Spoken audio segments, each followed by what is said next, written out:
The Ink and Paint Club podcast is intended for mature audiences only, so don't tell your parents! Listener discretion is advised.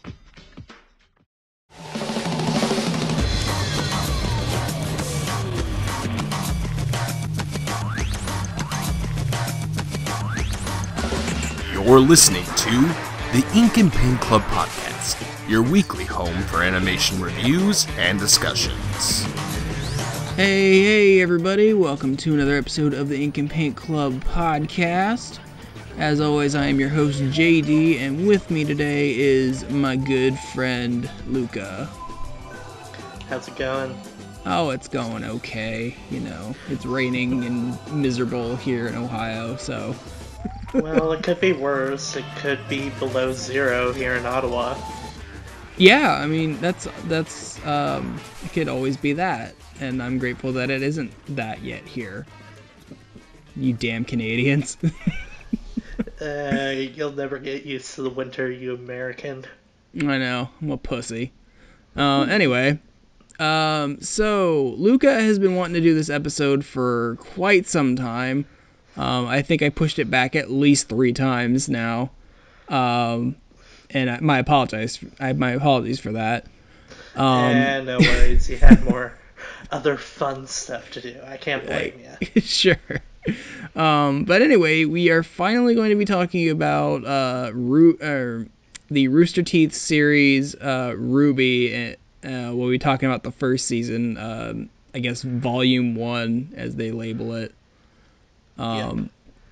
I know quite a few people in my friend circle who are into this show. Luca, you probably being the most vocal of those people. And honestly, I think you were the one who got me to watch it. I think I've only seen the first 2 seasons, though. That's fair. Yeah, and I just haven't had the time to go watch further than that. I think they're like on, what, 5 seasons now? Yeah, they're starting season 5 this year. There you go. So yeah, we're going to take a look back on Volume 1. Usually I like to time these episodes out to something, but, you know, we had a free week, so let's do it. So Luca, why don't you explain to us what the world of RWBY is? So, the world of RWBY is basically, it's an American-made anime about 4 protagonist girls. Ruby Rose, Wai Shnee, Blake Belladonna, and Yang Xiaolong, who form Team RWBY. Mm-hmm. And they go to this school or academy, kind of akin to Soul Eater's school. Yeah. That teaches them how to fight these monsters called the Creatures of Grimm that run around their world known as Remnant. And that is like a basic summary you can go with for RWBY. It's anime girls getting into hijinks of the fighting variety to beat the ultimate evil. Yeah. I think it's good that you said Soul Eater, because I think that's probably a very apt comparison at the most base level. It's not. I don't think it's nearly as like slapsticky as Soul Eater is, but I definitely get some vibes from that. Maybe there was some inspiration there. There's definitely some inspiration. You can see there's a lot of anime inspirations that went into this series. Mm-hmm. And the creator, Montione, was also a big fan of Final Fantasy as well, and you can see a little bit of that in it as well. Yeah, for those of you guys don't know, Montione was an independent animator who, back in the day, did these, what were they called? Was it Dead Fantasy was his series? Yeah, Dead Fantasy and one called Haloid. That's right. Yeah, he basically would take, like in Dead Fantasy, he would take Final Fantasy characters versus Dead or Alive characters. On Haloid, he'd take Haloid Metroid characters and just, like, do these really intricately done fight sequences with 3D models and stuff, and, like, I mean, I don't know how one man pulled all those off, because like the camera work, the choreography with the fights and stuff. I mean, it was really impressive for someone doing stuff independently like that. Oh yeah, it's a lot of things that inspired me for my love of fight choreography today. Mm-hmm. But yeah, so RWBY was started by Monty. When did RWBY originally come out? Originally, I believe it was 2013 that the first volume started. Yeah, July of 2013 was the first when this first volume came out. Unfortunately, Monty died 2 years ago, back in 2015, which is really sad. It was. What did he die of? I don't remember. He died of an allergic reaction. Oh, that's right. Yeah, he was in a coma and he didn't wake up, sadly. Right. I remember back when that happened. I mean, people who weren't like even fans of RWBY or and stuff. I just remember the internet was very dour for a while when Monty passed. So, but it's nice to know that even today his project's living on, and I think it's even growing in popularity now, because I think I remember seeing that they either have or will be airing the first episode of season 5 in movie theaters. Yeah, they did do that. It was done in select theaters in the U.S. It unfortunately didn't happen here in Canada, but it was right. It's popular enough to have done that, and they've even aired the previous seasons in theaters as well. Yeah, and that's kind of cool that for something that is ostensibly an independent production, because Rooster Teeth is just their own studio that puts this out on the internet. It can get that kind of wide audience and stuff. You see their merchandise all over Hot Topic nowadays, so I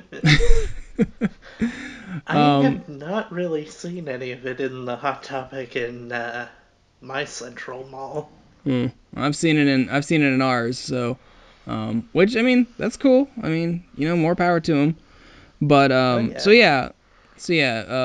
RWBY's produced by Rooster Teeth, who you probably know from like the Red vs. Blue series, and I think they have some other cartoon that out right now. I think they've been really getting into animation in the last couple years.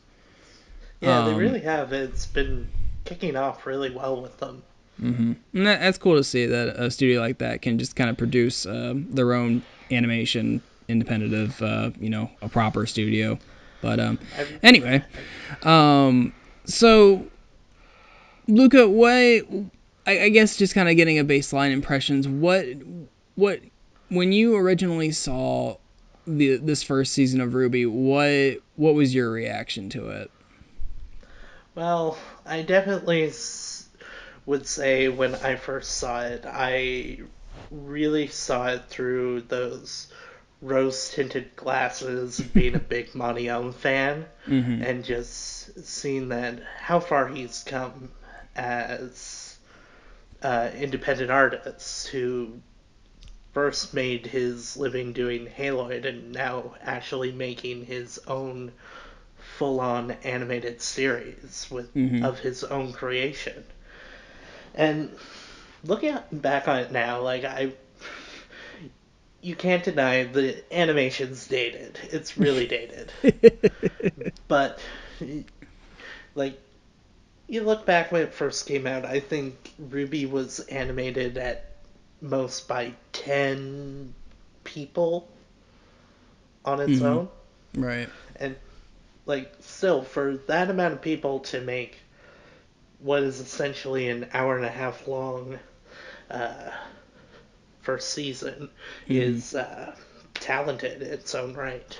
Yeah, I mean, I'll definitely give it to them for what they got accomplished with such a small amount of people. I mean, it's definitely impressive. And at that, with voice actors who aren't professional VAs by nature. Yeah. who still managed to convey the emotion really well and the tone. Yeah. I'll fully admit here that it has been a hot minute since I've watched the first season or two of RWBY. I think I watched it earlier this year, and I sadly didn't have enough time to rewatch it for this review, so my bad. But No worries. I mean, I do remember because you were the one who wanted me to watch it, obviously for this review. But I will say my impressions for the first season. I wasn't as hooked as I felt like everyone else was going into it. I think I knew who Monty Ohm was, but I wasn't like a huge fan of his. I mean, I'd seen Dead Fantasy and Haloid before, but that was back in my high school days where I'm like, oh, that's a cool internet animation. I didn't really associate the people behind it with that kind of stuff. That's honestly fair because I feel like a lot of people who are still getting into RWBY as of today, even if they didn't know Monty or weren't fans of Monty before, like, I will say, like, RWBY Volume 1 is extremely dated in its animation, but as you watch each season as it progresses, like, you see the little changes that make it better and better, and how hard like these people who make this series improve on it through each season. Yeah, I mean, I even just going from seasons 1 to 2, I mean, there's definitely major improvements done. Oh yeah. But like I was saying, I didn't feel as attached to the world or the characters that I felt like everyone else was going into it, and I honestly came out of season 1 feeling like I was missing something. Like I mean, don't get me wrong, I had a good time with it. I enjoyed it and enough to watch another season of it. But it's like, I don't know, I felt like everyone else who had watched this was just like immediately head over heels in love with it, and I'm just like, yeah, that was cool, I guess. It works. I mean, and that's actually a fair reaction, in all honesty, because RWBY Volume 1, I would call it the world building season, trying to explain as much as humanly possible in these very short, like 6 to 10 minute episodes of everything going on in the world, like trying to make us understand it. Yeah, I think that was probably one of my biggest problems with the season, is I felt like it was just a little too busy at parts, that it was trying to set up so much in such a little amount of time. Just like with the whole bad guy's motivation and trying to explain what these monsters are and what this school is and what that all means to the world and stuff. And like, you just slow down there for a second. Yeah, like it was a little plot heavy. And like I said, like I would consider RWBY Volume 1 like the testing the grounds, the introductory season, like the very beginner base for everything, because this is an original thing from scratch. Right. And as for, putting a new concept out there, I mean, it's definitely pulling from a lot of different inspirations, but it definitely feels original, which is, a breath of fresh air, breath of fresh air in this day and age. I will say my biggest problem, I even told you this while I was watching it, and I know they fixed it in later seasons, but this season had a bad habit, and I know this fully well because it's a small team and it was a time-saving measure. I really did not like that the only characters that were shown were like the main characters, and everyone else was like a black silhouette character. The shadow people, as everybody termed them. Yeah, exactly. And you see that a lot in anime, which like 90% of this is like anime inspired. if not 100%. Oh yeah. But you can kind of get away with that in anime and manga because it's a 2D thing. But when you've got a 3D environment and you can clearly see these models, it just looks very strange having these very colorful protagonists walking around in a sea of just black shadowy figures. Oh yeah, it's extremely uncomfortable, and at points it can be jarring too, but Yeah, I think the good thing is that Volume 2 remedied that. It did. And honestly, I think that's just a problem that a lot of 3D productions have, is being able to make enough diverse character designs to fill a crowd. And I know I've heard from plenty of people whose job it is to create crowd characters, how hard that is to make just enough so you're not seeing the same models over and over again in a crowd. Oh yeah, like it's obvious within the later seasons. If you look, like you can see a few of the background characters have head models of some of the main characters as Right. well. Yeah, I mean, Like, you got to reuse your assets where you can, I guess. Yeah, but sometimes they just end up awkward. Like there was some fans may know this, but in Volume 2, I don't remember which episode it is. It's one of the early ones. But in the background, while Ruby and Penny are talking to each other, you see this female NPC walking in the background, and it has Ozpin's head on it, and you're like, wait a minute, that's not right. Jesus. But I think you were saying, kind of alluding to this earlier, about how the voice actors weren't like traditional industry voice actors with a whole lot of experience. Yeah, but they weren't professionals by nature. They were just actual people who worked at Rooster Teeth themselves. Yeah, exactly. But to their credit, I mean, I'll give it to them for not being professionals. I mean, I did find myself getting at least somewhat invested in, the character relationships. And honestly, I can deal with a mediocre plot if I'm invested in, character relationships. Absolutely, and I think this is a series that strongly upholds that. Like, it focuses very deep on the bonds each character shares between the others. And as the later seasons come by with the already established relationships between everyone, it makes it easier to focus on the overarching plot that will ensue in the future. Right. Yeah, totally. I mean, I really was starting getting like invested in like Team RWBY's interactions with each other. I mean, obviously you've got Ruby and Yang, who are sisters. Yeah. And then you got the other two coming in, and they're not all buddy at first, but over time, learning to become a team and all that kind of stuff. And that was fun to watch. It was. Like, my favorite characters in the first season were definitely Blake and Weiss, because out of all the four, those two were probably the most developed between the four main protagonists at the very first season. Yeah, because you get a little bit of their backstory and all that stuff.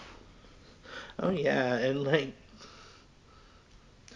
Weiss is probably the most interesting character because she really develops as time goes on, because she starts off as this snobby bitch of a princess. Yeah, she's a stereotypical snobby rich girl.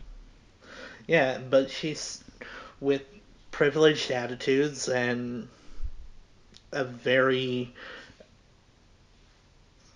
what's the word I'm looking for? Like a very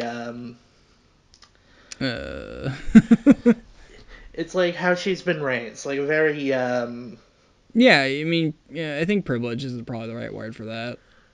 Yeah, like, she's very privileged, but at the same time, like, her attitudes, her mannerisms, her political and world views are... She's a product of her environment. That's the word I'm looking for. Yeah, definitely. And it is kind of nice seeing, like, that kind of, contrast with Blake, who's kind of almost on the opposite end of that spectrum. Oh, yeah, because she's technically a second-class citizen or a minority group. Yeah, because she's like a half wolf or half cat. Half cat. Half cat. That's right. Yeah, she's like she's a got cat half-breed. ears. Yeah, she's called a faunus. They're called faunus. And I mean, the main cast is well enough that it is, and I can.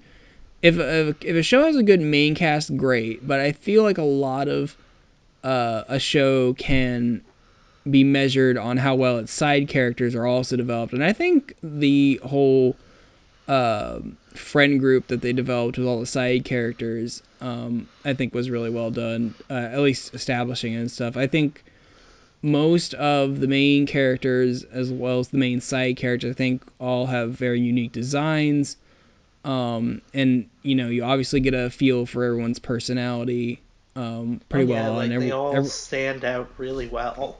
I think the only person's design I don't like, and I'm pretty sure it was done on purpose, who's the whiny blonde kid again? Whiny blonde kid. Oh, John?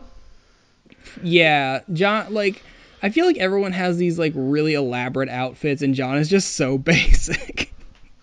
Well, it's intentional that he looks so normal in comparison to the rest of his teammates or Team RWBY, because Jean is intentionally written and designed as, like, the more grounded character, the character that would be more closer to the viewer. I just think it's funny that everyone's got like this armor or like this really fancy outfit, and he literally has like jeans and a t-shirt, and he puts like hockey pads on or something. Yeah. It gets better in the later seasons. And he even has like the most basic weapon, because doesn't he, like, everyone has like this specialized like gun fists and weapon sight, and doesn't he just have a sword? Yeah, he's shield, like the most basic of RPG protagonists. Yeah, but he gets better with each season, I find. And honestly, I think partially because how basic he is, and you say that he's supposed to be the relatable character, but honestly, I'm not a fan of characters who are like constantly kind of whiny, really unsure of themselves like that. So I kind of found Jean more annoying than I did find him endearing. Yeah. He was definitely annoying in the first season. Like, he's one of those extremely socially awkward human beings that just you wonder how he ended up. And that's the thing, situation. Like, everyone else, like, because to go to this school that they go to, I mean, you have to have some kind of skill. But like, yeah, if I memory serves, they did explain how he got in there. Yeah, he got in with that fake forged transcripts. Yeah, still, it's all like, even with that, I mean, they should have been able to like vet him out pretty early on just by his lack of skill. Oh yeah, like, you wonder why he hasn't been kicked out, but as you see time go on, you see that he actually is capable and talented. He lacked the confidence and the the ability to push forward for it. This might be a spoiler if you've never seen RWBY, so if you don't want to hear this part, just jump ahead a minute or two. Now, I might be getting my seasons mixed up, but did what's her face die this season or next season?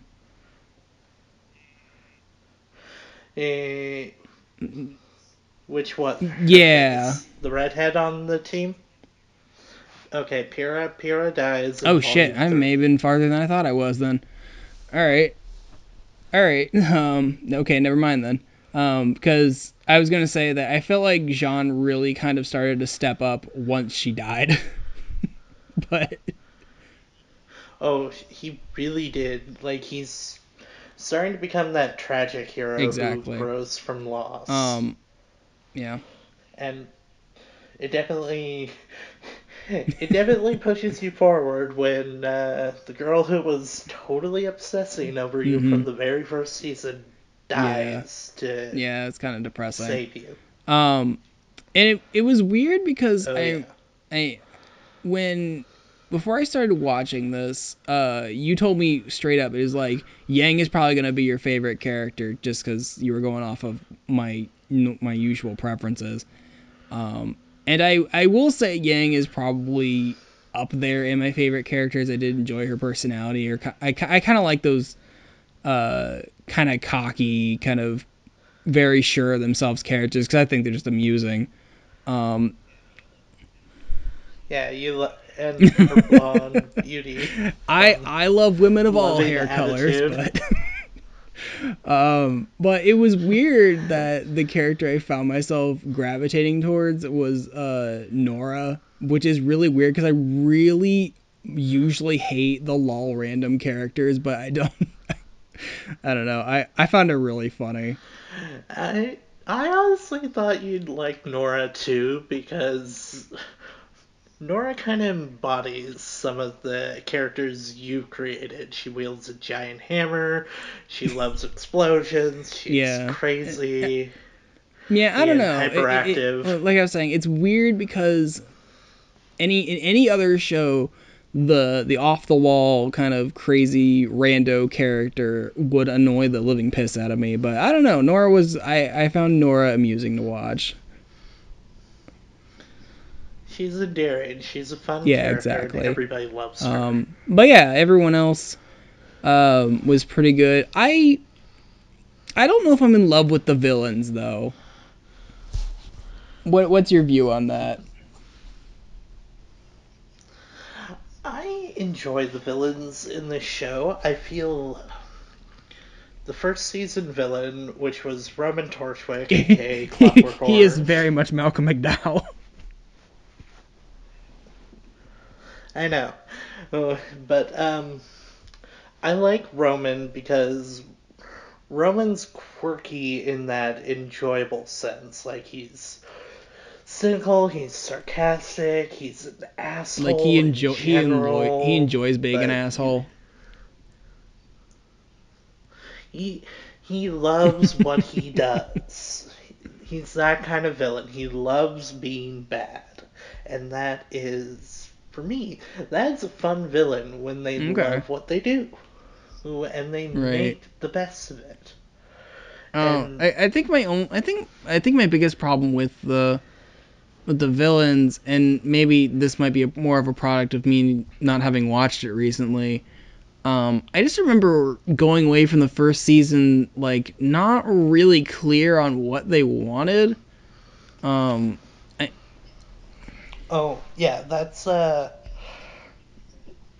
fair, because it's really not established until the third season. Right, what and the like villains want. I'm fine for like building a mystery. That's cool. But you gotta give me something to grab onto. You can't just have, okay, these bad guys are doing this thing. We gotta figure out what it is, and then they're doing the bad thing because they're bad. And that's fine for some shows, but if you've got a plot-driven show like this is, I need more to grab onto than bad guys are bad because bad guys. I need, like, are you guys building towards something? Do you have some kind of plan you're working on or something? I need some kind of inkling that they're building towards something greater than just like, oh, we're just being bad for the sake of being bad. And there is like subtle hints towards it, but it's not. It's not as blatant as it could be. Clear is the best. Yeah, and like I said, I blame this mainly on the limitations of both the runtime and writing trying to fit in as much as they possibly could. That was the biggest limitation between the first two seasons. And knowing that, I personally can forgive a lot of this first season, knowing that this is, Rooster Teeth's first big original series outside of Red vs. Blue, which is pretty limited in itself, and having as small of a production team as it does, I can forgive a lot of it.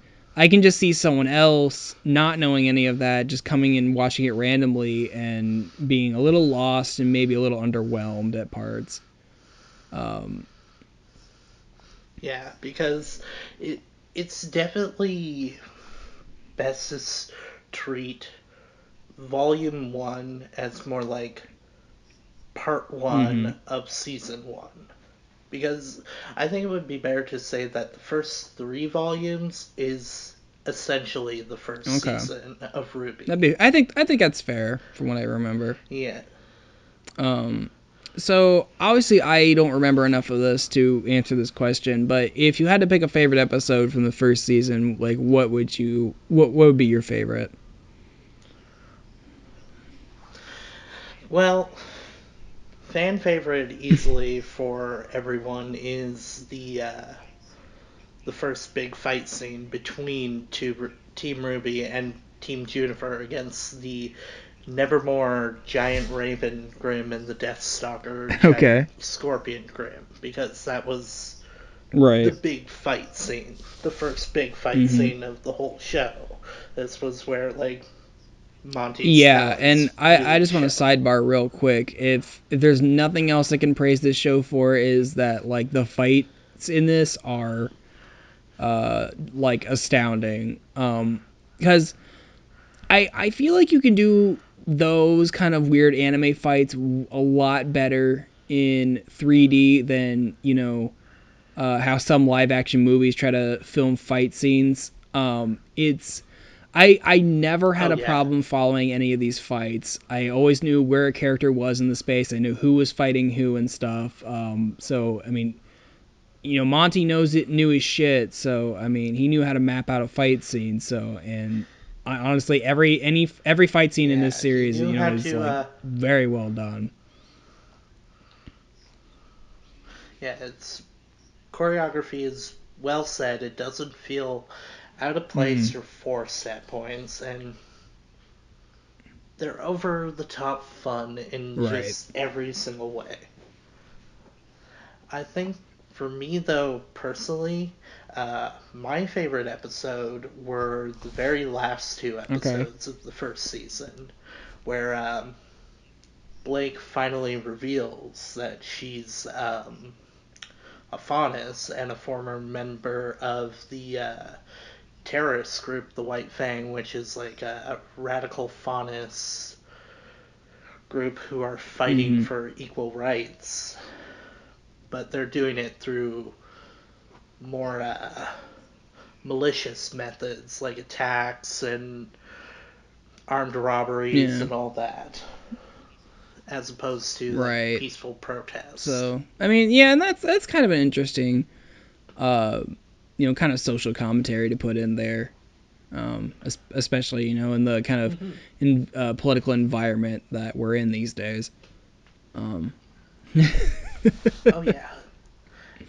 And I think just for that episode, the second last episode of the season, the reason I consider it my favorite is just when Weiss and Blake have this argument over their views of the Faunus. Like, Weiss's privilege really shows in how much she hates the Faunus, but at the same time, you understand why she is so angry over the fact that Faunus have actually killed people related to her family or the company that her family owns. But at the same time, you also just see how angry Blake is over the inherent racism that whites has. Yeah, it's it. And what I loved seeing most was Blake, who is normally this very calm but sometimes cynical and sassy character, just lose it completely. Like, she actually raised her voice in full-on anger. Like, you see this very monotone character suddenly break, and what I loved about it was that it didn't feel forced. It was actually a very natural anger. Yeah, I could see that. Yeah, I like that. So I guess all in all, if you're, an anime fan, if you haven't seen this before, honestly, as someone who is not the biggest fan of this, but I can see the work that went into it, I'd say if you can marathon the first season in like an hour and a half, 2 hours. It's not that big of a time commitment. I'd say at least, I would say really give this a shot if, you're in the anime and, over the top fights and goofy characters and stuff. If you kind of like that mix of slice of life and action kind of anime, and I think this might be something up your alley. It like I said, it's not that big of a time commitment to check it out. And it's only growing in popularity now that they're on, like we said, they're on their 5th season now here.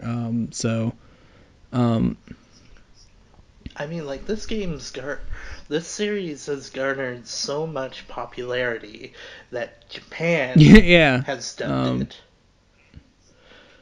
Japan has dubbed it. It's getting released in a fighting video game. Oh yeah. As well. Like, they're doing a crossover fighting game series. The guys who make Blaze Blue and the Persona fighting game are doing a full-on crossover game where it's Blaze Blue, Persona, Under Night and Birth, and RWBY making its debut. That is hilarious and amazing. Game. And it's really amazing. Like, RWBY has nowhere to go but up. Yeah, I definitely agree. It's getting all kinds of recognition now for its stuff, and it's nice to see that even after Monty unfortunately passed on, that his work still in the public eye like this, and growing probably more popular than he could probably imagine during his time. So I know. Oh, I think it's just because that everyone who worked alongside Monty, everyone who saw how important this legacy piece of his, they follow his motto of keep moving forward. And that's honestly what they've been doing. Like, every step of the way, every new episode, every new season, every new little piece that they bring to RWBY is them constantly striving for the best they can bring. And it shows, because you look at what RWBY is in the first volume. It's an amateur first attempt at 3D animation, American-made anime, was probably a crew of maybe 10 people at best, and people who have never professionally voice acted in their lives. And then you look at Volume 5, and you have a bigger budget, a bigger crew, improved graphics, improved models, even professional voice actors now actually joining the show, playing major characters in the whole show. Like, we got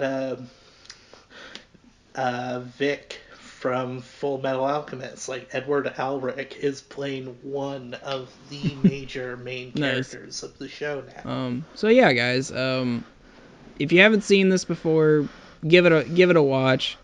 You'll at least have a little bit of fun with it.